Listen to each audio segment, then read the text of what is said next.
हरे कृष्णा। आपका दिन शुभ और मंगलमय हो।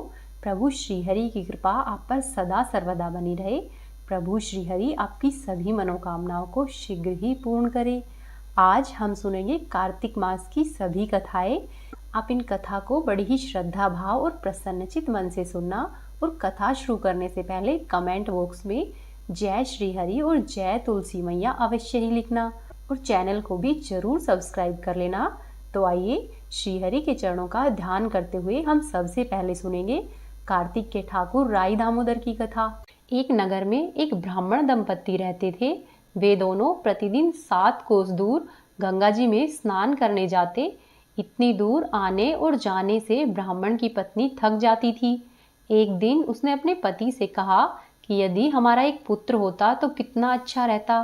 पुत्र के बहू आती और जब हम लोग स्नान करके वापस घर पर आते तो हमें घर पर खाना बना बनाया मिलता और बहू घर का सारा काम भी कर देती। अपनी पत्नी की इस तरह की बातें सुनकर ब्राह्मण ने कहा कि तुमने बात तो सही की है, चलो मैं ऐसा करता हूँ, तुम्हारे लिए बहू ला देता हूँ। फिर ब्राह्मण ने ऐसा कहकर ब्रह्माणी से कहा कि एक पोटली में आटा डाल दो और उसमें कुछ मोहरे रख दो। ब्रह्माणी ने ब्राह्मण के कहे अनुसार ही एक पोटली में आटा डाल दिया और उस आटे के अंदर कुछ मोहरे डाल दी और पोटली बांधकर ब्राह्मण को दे दी। ब्राह्मण उस पोटली को लेकर घर से निकल लिया। ब्राह्मण चलते चलते एक नदी के किनारे पर पहुंच गया। वहां नदी के किनारे पर उस ब्राह्मण ने बहुत सी सुंदर लड़कियों को खेलते हुए देखा। वे लड़कियां रेत में घर बनाकर खेल रही थी। मिट्टी से बार बार घर को बनाती और बार बार तोड़ती।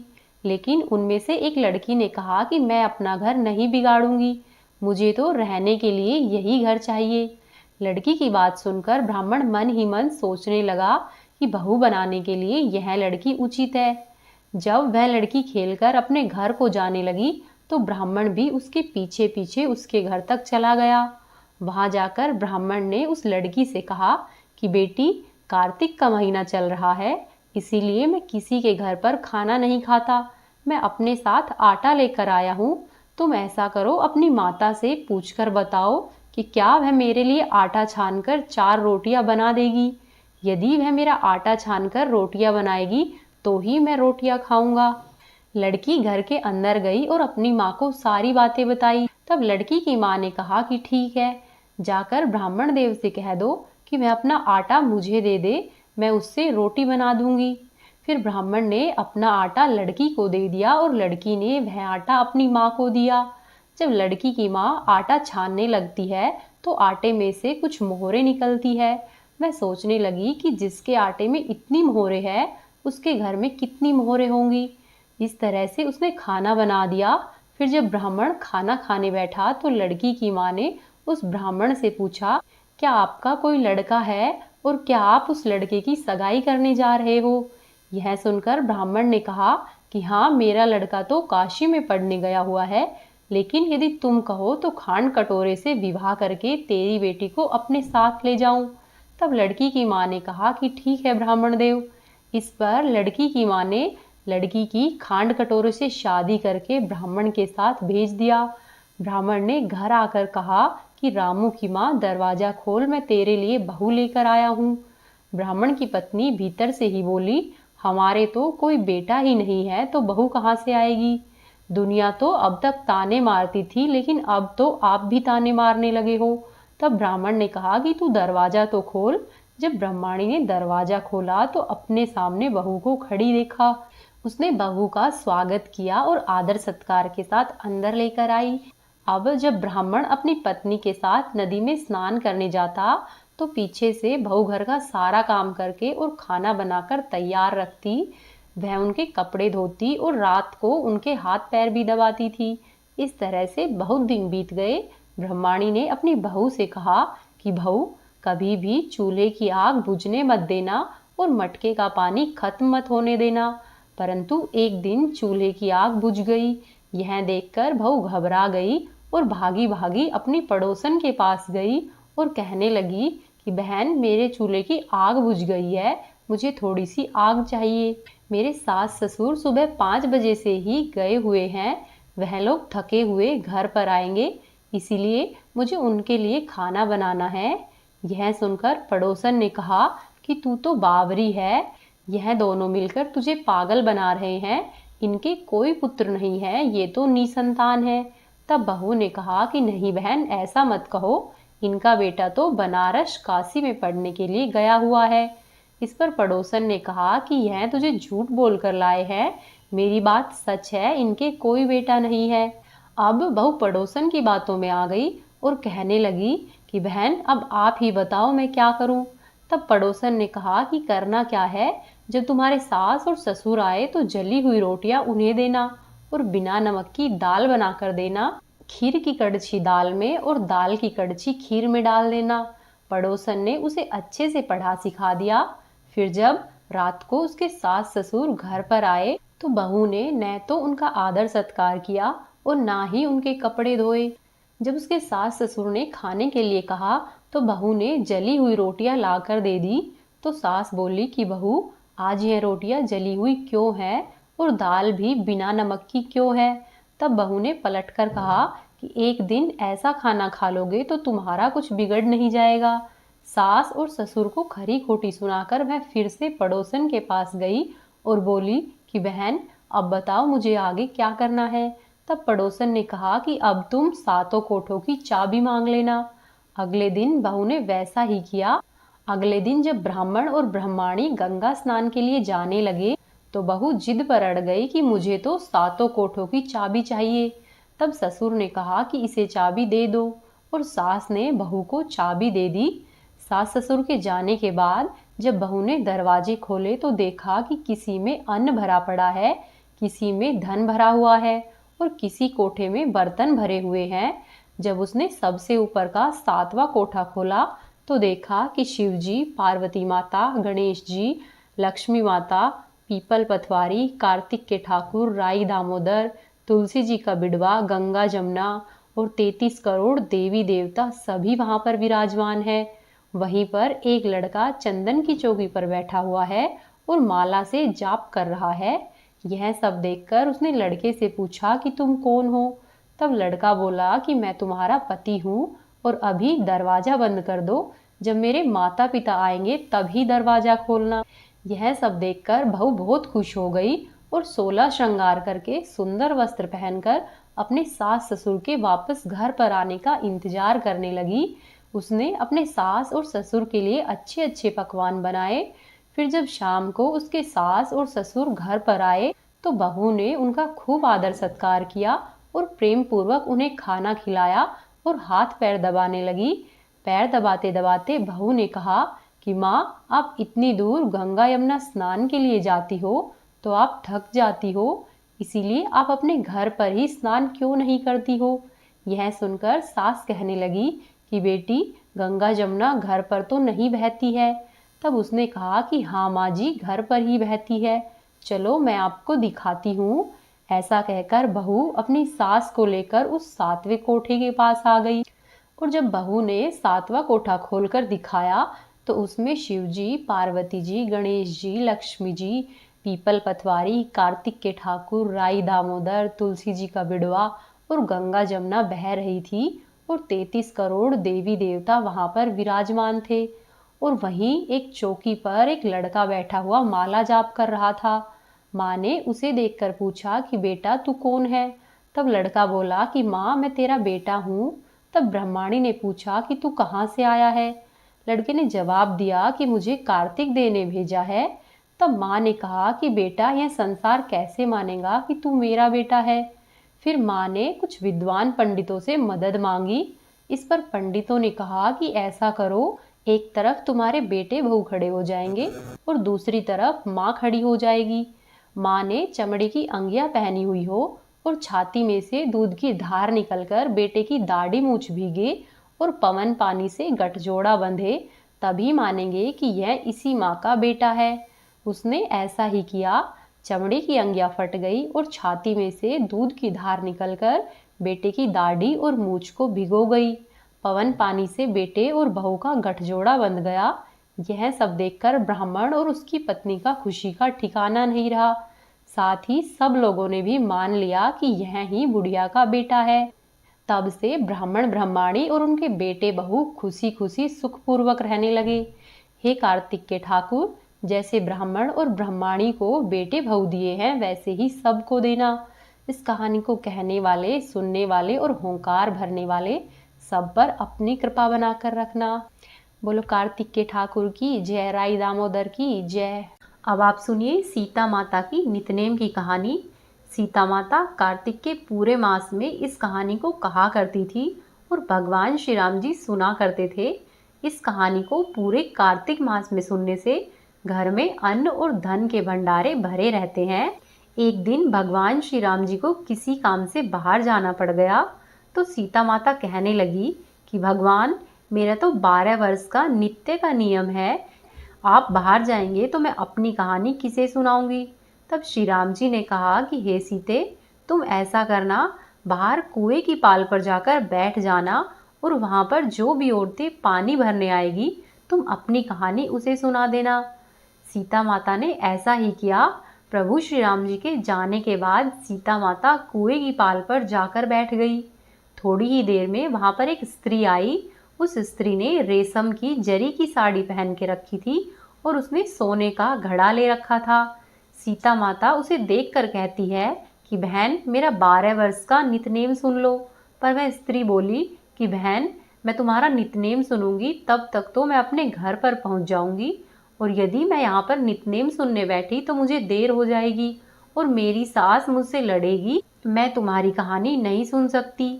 उसने ऐसा कहा और बिना कहानी सुने ही अपने घर पर चली गई। जब मैं अपने घर पर पहुंची तो उसकी रेशम की जरी की साड़ी फट गई और सोने का घड़ा मिट्टी के घड़े में बदल गया। जब उसकी सास ने देखा तो उसने पूछा कि बहू, तू ये किसका दोष अपने सिर पर लेकर आई है। तब बहू ने कहा कि माँ जी, मैंने कुछ नहीं किया। कुएं पर एक औरत बैठी थी, उसने कहानी सुनने के लिए कहा लेकिन मैंने कहानी नहीं सुनी। मुझे लगता है उसी की वजह से मेरा ये हाल हुआ है। तब बहू की ऐसी बात सुनकर अगले दिन वही साड़ी और वही घड़ा लेकर उसकी सास कुएं की पाल पर गई। सास को वहीं पर सीता माता बैठी मिली तो माता सीता ने कहा कि बहन, मेरी नित्य नियम की कहानी सुन लो। तब सास बोली कि बहन, एक बार तो छोड़, मैं तो 4 बार तेरी कहानी सुनूंगी। फिर सीता माता कहानी कहने लगी कि राम आए, लक्ष्मण आए, देश के पुजारी आए, नित्य नेम का नेम लाए।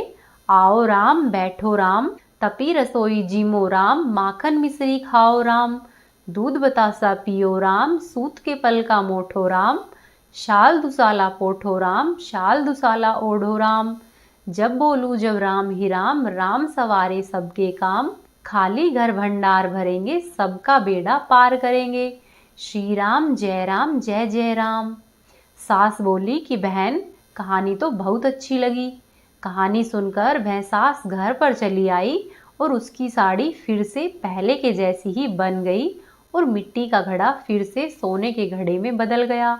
तब बहू कहने लगी कि सासू माँ, आपने ये सब कैसे किया।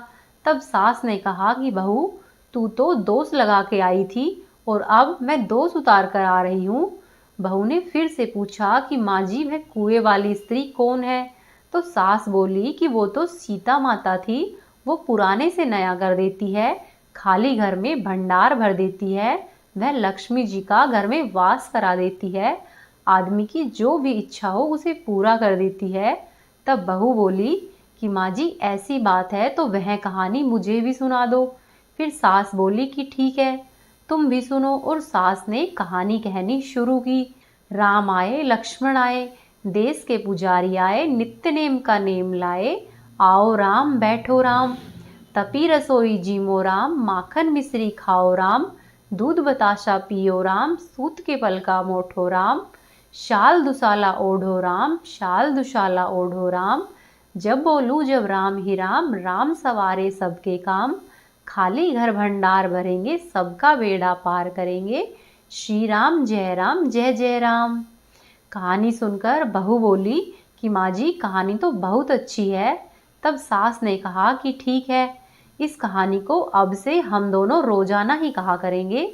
अब रोज का यह नियम बन गया। सास और बहू रोजाना सवेरे उठती, नहाती धोती, पूजा पाठ करती और फिर नित्य नेम की सीता माता की कहानी कहती। एक दिन उनके यहाँ पर एक पड़ोस की औरत आई और बोली कि बहन जी, मुझे जरा सी आँच देना तो। तब वह बोली कि बहन, अभी तक तो हमने आँच जलाई ही नहीं है। तब पड़ोसन ने कहा कि तुम लोग तो सुबह 4 बजे से उठ जाती हो और तब से अब तक क्या करती हो। तब वह बोली कि बहन, हम उठकर पूजा करते हैं और फिर सीता माता की नित्यनेम की कहानी कहते हैं। पड़ोसन ने उनकी बात सुनकर कहा कि सीता माता की कहानी कहने से तुम्हें क्या मिला। तब वे बोली कि हे बहन, इस कहानी को कहने से घर में भंडारे भर जाते हैं, सारे काम सिद्ध होते हैं, मन की इच्छा पूरी होती है। तब पड़ोसन कहने लगी कि बहन, ऐसी कहानी तो मुझे भी सुना दो। वह फिर बोली कि ठीक है, तुम भी कहानी सुनो। और इस तरह से सास ने पूरी कहानी पड़ोसन को कह सुनाई। कहानी सुनने के बाद पड़ोसन कहने लगी कि बहन, कहानी तो मुझे बहुत अच्छी लगी। अब वह पड़ोसन भी सीता माता की नित्य नेम की कहानी रोजाना कहने लगी। कहानी कहने से सीता माता ने पड़ोसन के भी भंडारे भर दिए। अब तो पूरे मोहल्ले में नित्यनेम की कथा चल पड़ी और हर किसी की मनोकामना पूरी होने लगी। हे सीता माता, जैसे आपने उनके भंडारे भरे हैं, वैसे ही आप हमारे भी भंडारे भरना। इस कहानी को कहने वाले, सुनने वाले और होकारा भरने वाले सबके भंडारे भर कर रखना। प्रेम से बोलिए सीता माता की जय। अब आप सुनिए कार्तिक माह में सुनी जाने वाली नित्य नियम की दूसरी कहानी। एक बार की बात है, एक गांव में एक लड़की अपनी माँ के साथ रहती थी। उसकी माँ हर रोज नित्य नियम की कथा कहती थी। एक दिन बेटी बोली कि माँ, मैं भी नित्य नियम की कहानी कहूँगी।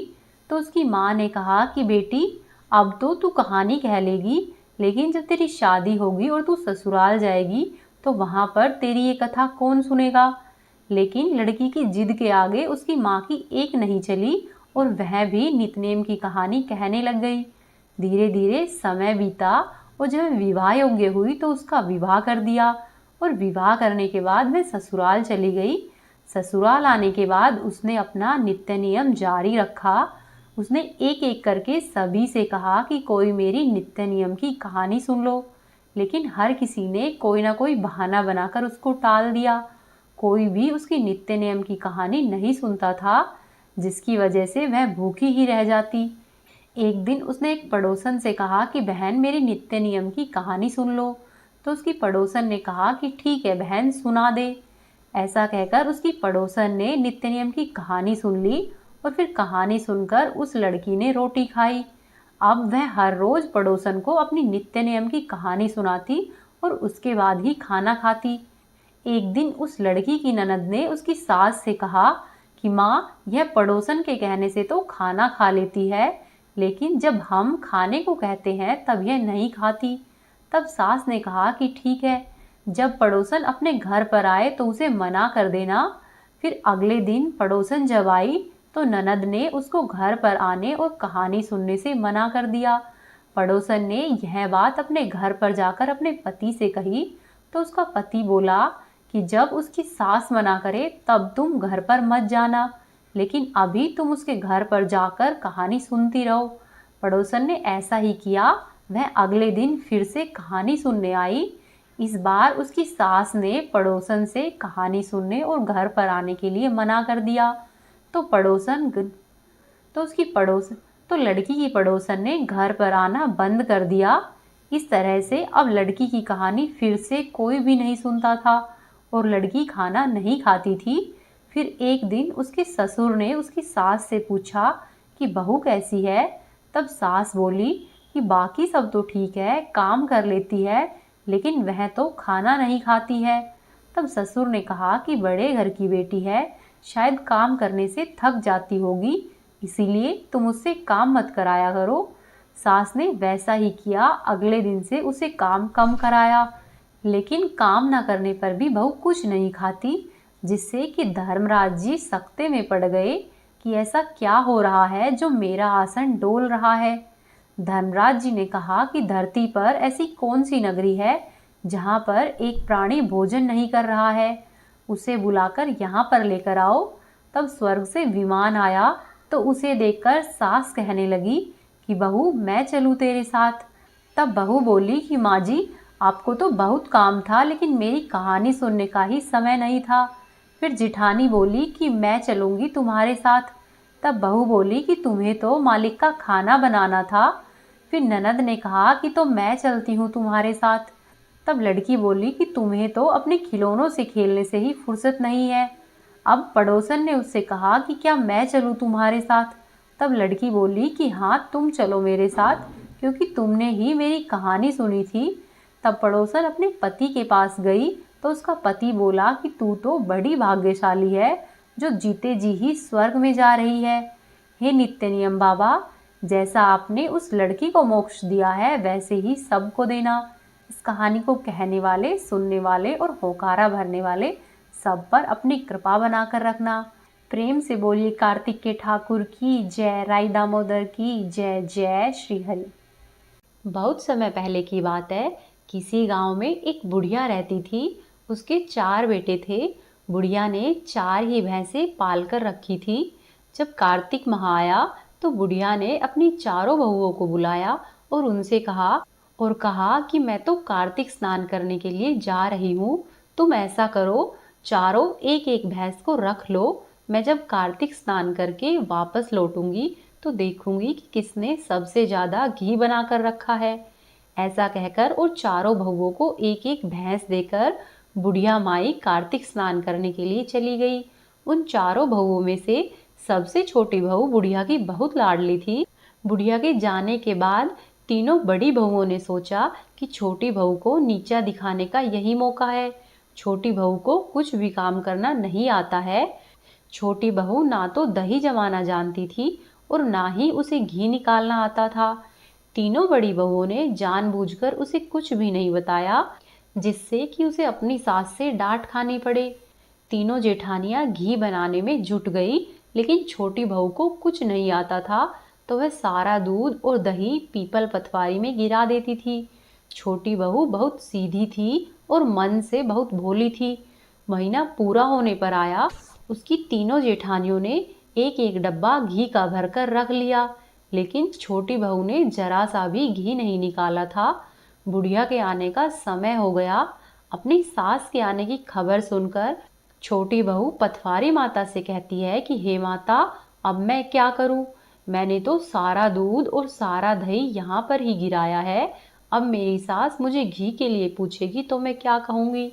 उसकी बात सुनकर पथवारी माता बोली कि छोटी बहू, तुम ऐसा करो, तुम ये 4 कंकड़ ले जाओ और 4 खाली डिब्बों में एक एक कर रख देना। ऐसा करने से चारों डब्बे घी से भर जाएंगे।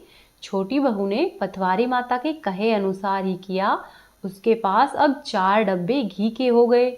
जब बुढ़िया कार्तिक स्नान करके वापस अपने घर पर आई तो आते ही उसने अपनी चारों बहुओं को बुलाया और बुलाकर कहा कि लाओ, अपना अपना घी दिखाओ कि किसने कितना घी बनाया है। तब तीनों जेठानियां अपने अपने घी का डब्बा लेकर आ गई और मन ही मन खुश होने लगी कि अब छोटी बहू को सास से डांट पड़ेगी।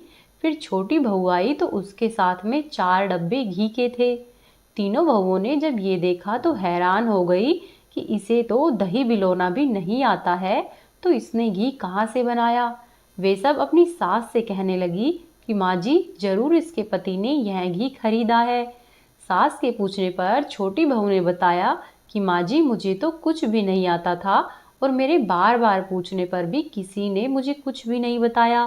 सास के पूछने पर छोटी बहू ने कहा कि माँ जी, मुझे तो कुछ भी नहीं आता था और मेरे बार बार पूछने पर भी किसी ने मुझे कुछ भी नहीं बताया कि किस तरह से दही बिलोते हैं और किस तरह से घी बनाते हैं। मैं तो सारा दूध और सारे दही को पीपल पथवारी में सींच देती थी। मैं तो सारा दूध पीपल में सींच देती थी और दही पथवारी पर चढ़ा देती थी। यह तो पथवारी माता की कृपा का प्रभाव है। उन्होंने ही मुझे यह सब घी दिया है। ऐसा कहकर छोटी बहू ने अपनी सास को सारी बात कह सुनाई। छोटी बहू की बातें सुनकर सारी बहुओं ने कहा कि अगर पथवारी माता को सींचने का इतना अधिक पुण्य मिलता है तो हम भी अगले साल से पथवारी माता को सींचेंगे और कार्तिक स्नान भी अवश्य ही करेंगे। हे पथवारी माता, जैसी आपने छोटी बहू की सुनी है वैसी ही हम सब की सुनना। कहानी को कहने वाले, सुनने वाले और होकारा भरने वाले सब पर अपनी कृपा बनाकर रखना। प्रेम से बोलिए पथवारी माता की जय, पीपल देव की जय, कार्तिक के ठाकुर की जय। जय श्री कृष्ण। किसी गांव में एक बुढ़िया रहती थी। वह कार्तिक का व्रत रखा करती। उसके व्रत खोलने के समय भगवान श्री कृष्ण आते और एक कटोरा खिचड़ी का रखकर चले जाते। बुढ़िया के पड़ोस में एक औरत रहती थी। वह औरत उस बुढ़िया माई को देखकर ईर्ष्या करती कि इस बुढ़िया का कोई भी नहीं है, फिर भी इसको रोजाना ही खाने के लिए खिचड़ी मिल जाती है। एक दिन कार्तिक के महीने का स्नान करने के लिए बुढ़िया माई गंगा जी गई हुई थी। पीछे से कृष्ण भगवान आए और उसका खिचड़ी का कटोरा उसके घर पर रखकर चले गए। पड़ोसन ने जब खिचड़ी का कटोरा रखा हुआ देखा और देखा कि बुढ़िया नहीं है, तब उस पड़ोसन ने कटोरे को उठाया और घर के पीछे की तरफ उसको फेंक आई। कार्तिक स्नान के बाद जब बुढ़िया घर पर आई तो उसे खिचड़ी का कटोरा नहीं मिला और बुढ़िया माई इस तरह से भूखी रह गई। बार बार वह एक ही बात कहती कि कहाँ गई मेरी खिचड़ी और कहाँ गया मेरा खिचड़ी का कटोरा। दूसरी ओर पड़ोसन ने जहाँ पर खिचड़ी गिराई थी वहाँ पर एक पौधा उगाया। उस पौधे में 2 फूल खिल गए। एक बार राजा उस ओर से निकल रहा था तो राजा की नज़र उन दोनों फूलों पर पड़ी और राजा उन दोनों फूलों को तोड़कर अपने घर पर ले आया। घर पर आने पर उसने वह फूल रानी को दे दिए। उन फूलों को जब रानी ने सूंघा तो रानी गर्भवती हो गई। कुछ समय के बाद रानी ने 2 पुत्रों को जन्म दिया। राजा के दोनों पुत्र धीरे धीरे बड़े होते गए, लेकिन वो दोनों ही किसी से कुछ भी नहीं बोलते थे।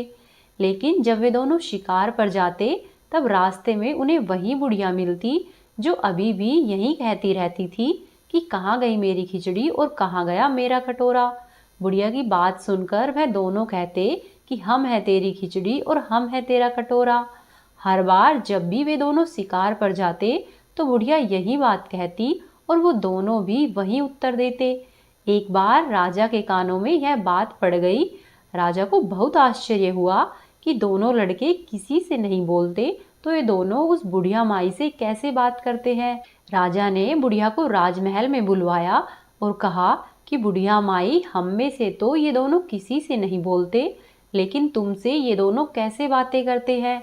तब बुढ़िया ने कहा कि महाराज, मुझे नहीं पता ये दोनों मुझसे कैसे बोल लेते हैं। मैं तो कार्तिक का व्रत रखती थी और कार्तिक स्नान करती थी और प्रतिदिन ही कृष्ण भगवान मुझे खिचड़ी का एक कटोरा देकर जाते थे। एक दिन मैं स्नान करके वापस आई तो मुझे मेरी खिचड़ी नहीं मिली। तब से ही मैं कहने लगी हूँ कि कहाँ गई मेरी खिचड़ी और कहाँ गया मेरा कटोरा। इतना कहकर बुढ़िया चुपचाप खड़ी हो गई। तब दोनों लड़के बोले कि बुढ़िया माई, तुम्हारी पड़ोसन ने तुम्हारी खिचड़ी फेंक दी थी तो उसके 2 फूल बन गए थे और उन दोनों फूलों को राजा तोड़कर महल में ले आया और रानी ने जब उन फूलों को सूंघा तो हम दोनों लड़कों का जन्म हुआ। हम दोनों को भगवान ने तुम्हारे लिए ही भेजा है। राजा ने सारी बात सुनी और फिर बुढ़िया माई को अपने महल में रहने के लिए आग्रह किया और फिर तब से बुढ़िया माई राजा के महल में ही रहने लग गई। हे कार्तिक के महाराज, जैसे आपने बुढ़िया माई की सुनी है वैसी ही सभी की सुनना। इस कहानी को कहने वाले, सुनने वाले और होकारा भरने वाले सब पर अपनी कृपा बनाकर रखना। बोलो कार्तिक के ठाकुर की जय। एक गांव में एक बुढ़िया माई रहती थी। बुढ़िया माई भगवान विष्णु की पक्की भक्त थी। रोज मंदिर जाती, पूजा करती और तुलसी जी की सेवा करती। तुलसी जी को जल से सींचती, परिक्रमा करती, कथा पढ़ती और आरती करती। यह बूढ़ी माई के रोज का नियम था। नियम से नहाती थी। कार्तिक का महीना आया तो बूढ़ी माई सुबह सवेरे उठकर मंदिर में जाती, वहां पर पूजा करती, कार्तिक महात्म्य पढ़ती, तुलसी जी की सेवा करती और वह बूढ़ी माई तुलसी जी के पौधे को सींचा करती। बूढ़ी माई तुलसी जी को सींच कर कहती, तुलसी माता सबकी दाता, मैं तेरा बिडला सींचू तू मेरा कर निस्तारा। तुलसी माता अड़ुआ दे लड़ुआ दे, पीताम्बर की धोती दे, मीठे मीठे ग्रास दे, वैकुंठ का वास दे, चटक की चाल दे, पटक की मोद दे, चंदन का काठ दे, झालर की झनकार दे, साई का राज दे, दाल भात का जीवन दे।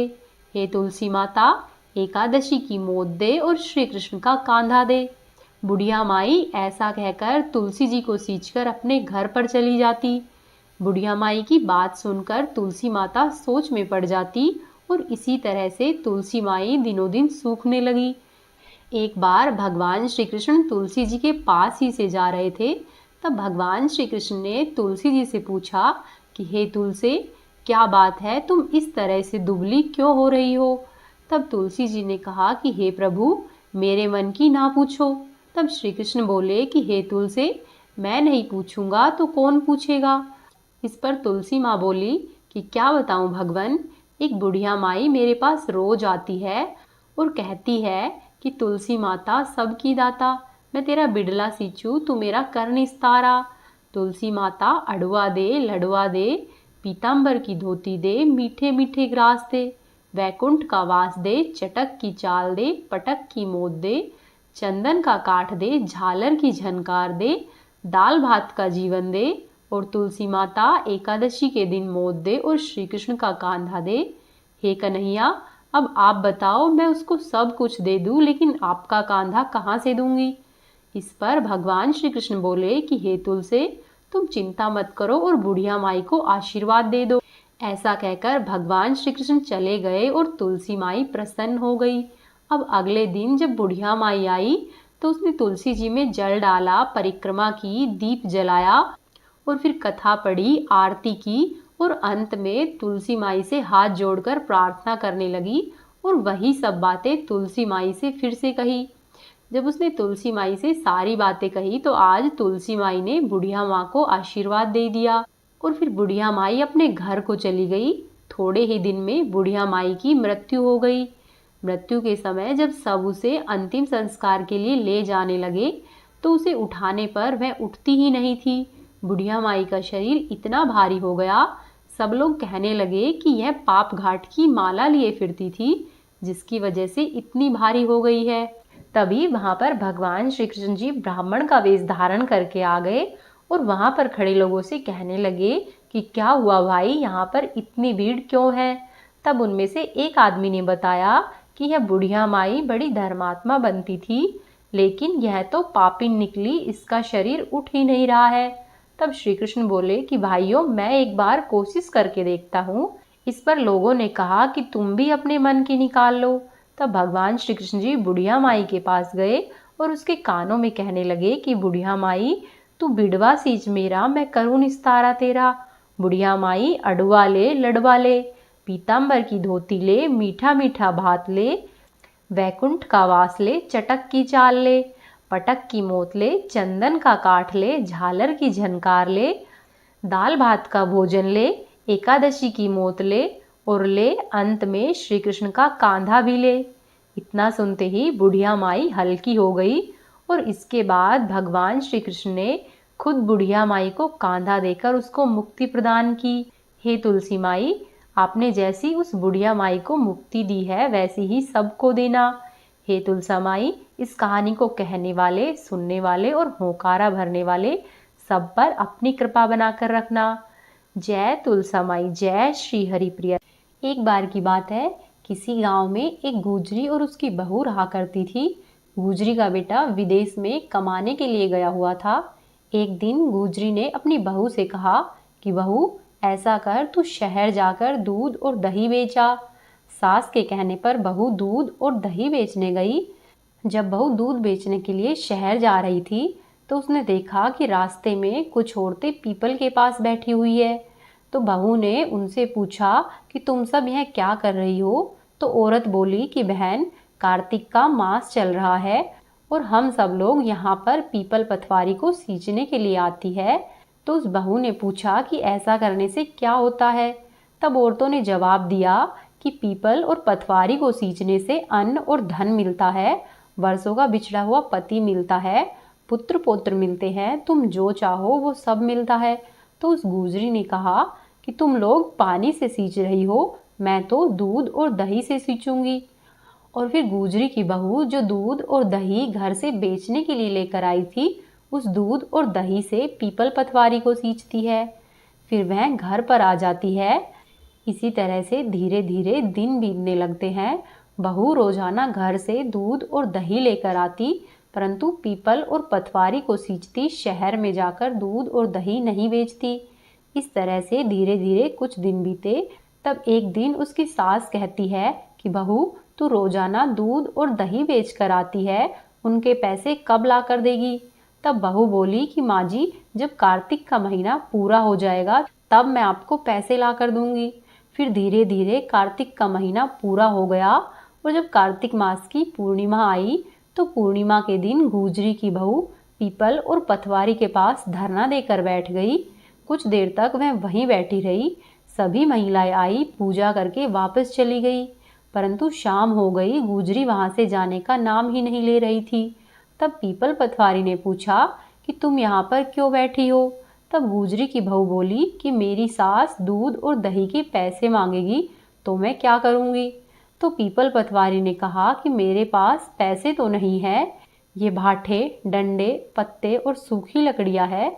तुम ऐसा करो, इन्हें ले जाओ और ले जाकर अपनी गुल्लक में रख देना। बहू ने पीपल पतवारी के कहे अनुसार ही किया। उन लकड़ी, डंडे और पत्तों को लेकर घर पर आ गई और घर पर लाकर अपनी तिजोरी में रख दिया। जब सास ने पूछा कि क्या आज तुम पैसे लेकर आई हो, तो बहू ने कहा कि हाँ माँ जी, पैसे मैंने तिजोरी में रख दिए हैं। फिर सास तिजोरी के पास गई और उसे खोलकर देखा तो सास देखती ही रह गई, क्योंकि उसकी तिजोरी में हीरे और मोती जगमगा रहे थे। पत्तों का धन हो गया था। सास बोली कि बहू, तुम इतना पैसा कहाँ से लेकर आई हो? क्योंकि दूध और दही के बेचने से तो इतना पैसा नहीं बनता है। तब बहू ने तिजोरी के पास आकर देखा तो पूरी तिजोरी धन से भरी पड़ी है। तब गुजरी की बहू ने कहा कि सासू माँ, मैंने तो 1 महीना दूध और दही से पीपल पतवारी को सींचा था और मैंने उन्हीं से धन मांगा था, तो पीपल पतवारी ने मुझे पत्थर, डंडे और सूखी लकड़ियाँ दिए थे और कहा था कि इनको ले जाकर अपने घर पर तिजोरी में रख देना। सासू माँ, मैंने तो वहीं सब रखे थे और वे सभी अब हीरे मोती हो गए हैं। तब सास ने कहा कि ऐसी बात है तो अब की बार मैं भी पीपल और पतवारी सींचूंगी।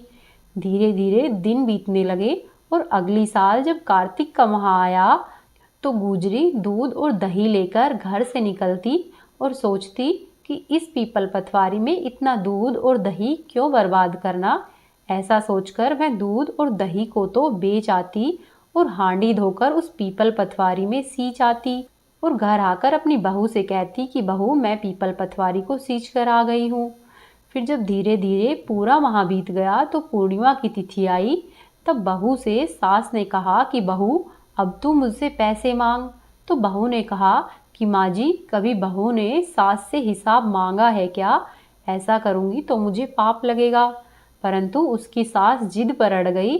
तब बहू ने कहा, ठीक है माँ जी, आप मुझे दूध और दही के पैसे ला कर देना।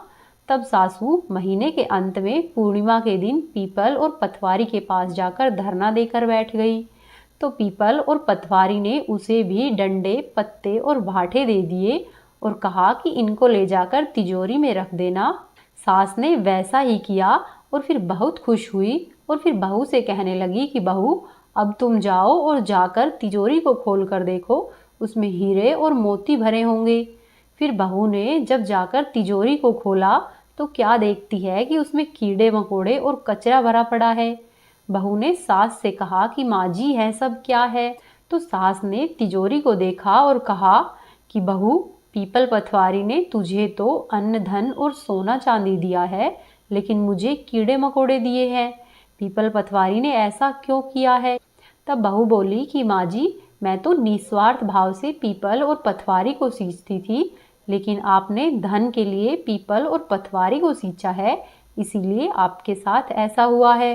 हे पीपल भगवान, हे पतवारी माता, जैसा आप बहू पर प्रसन्न हुए हैं वैसे ही सब पर प्रसन्न रहना, और जैसी आप सासू को आई है वैसी किसी को नहीं आना। इस कहानी को कहने वाले, सुनने वाले और होकारा भरने वाले सबके भंडारे बहू की तरह ही भर कर रखना। जय पीपल देव, जय पतवारी माता।